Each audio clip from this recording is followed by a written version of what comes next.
Welcome back. I'm Gruftikins, and here we try to bring you some of the news you may not see on your standard news networks. And if there's anything you feel you would like us to cover, please leave a comment below. Today we are going to be looking at a very real threat that could literally cripple any country in the world, no matter how advanced.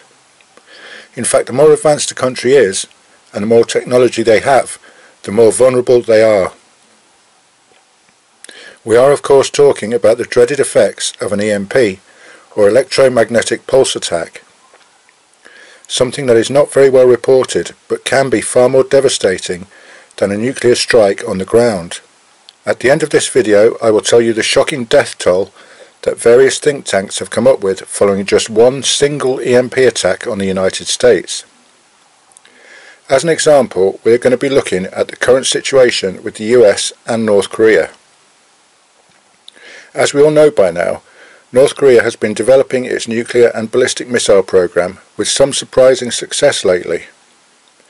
Not only have they conducted 5 successful nuclear tests, with a 6th possible any day, they have now developed several types of rocket, including the much feared intercontinental ballistic missile, which is apparently able to take a nuclear payload.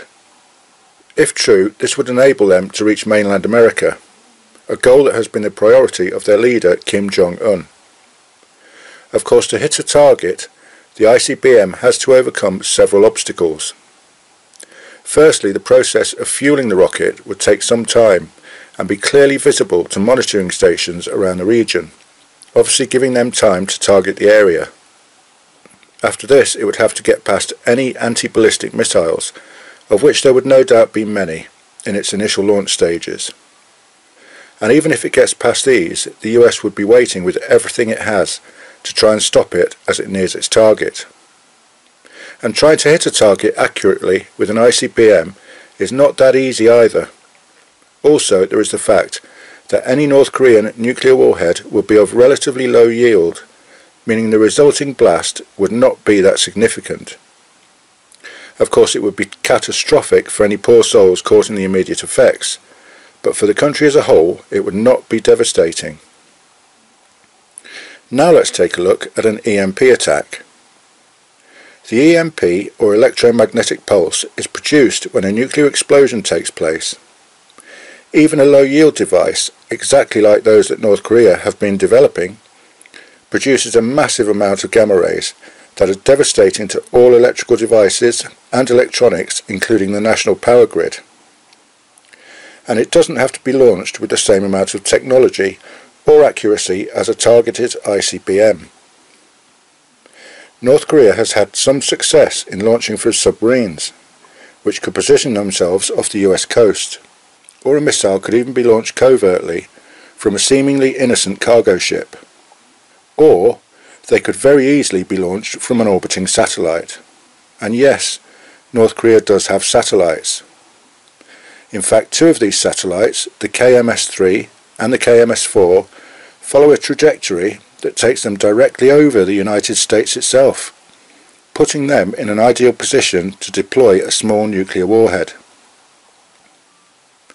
Small, lightweight and not particularly powerful as far as nuclear weapons go, a low-yield detonation carried out at an altitude of 30 kilometers or above would, with one single stroke, send almost the entire United States into complete chaos. And if you think I'm exaggerating, just imagine life today without any electricity. The national power grid would be knocked out. All cars, trucks, aeroplanes, buses, trains, and most kinds of transportation would cease to work. All telephones, both mobile and landlines, would stop working. People would be scared and confused as all television, cable and radio would go silent. Houses, shops and streets would be plunged into a darkness not seen in living memory. Water would stop pumping. Refrigerators would stop working in homes and stores. Deliveries of food would stop arriving, and banks and financial institutions would be unable to function, so nobody would be able to access their money. In a very short time, social chaos would spread like wildfire. The criminal element in society would run riot. knowing that with no CCTV and no communications or even transport, the police would have little chance of catching them. With the whole country's infrastructure down, it would be almost impossible to implement martial law either. Normal law-abiding citizens would be forced to arm up and protect themselves and their families, while the government retreats to bunkers and complexes across the nation.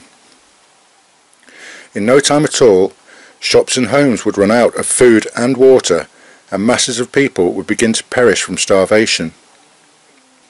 With just one small nuclear warhead, the world's most advanced superpower, the United States, would be reduced to a pre-industrial state with no food, no water, no law, and a dying population. The Congressional EMP Commission in America did a study and concluded that following such an attack, then within a period of only 12 to 18 months, 9 out of 10 Americans would die as a result.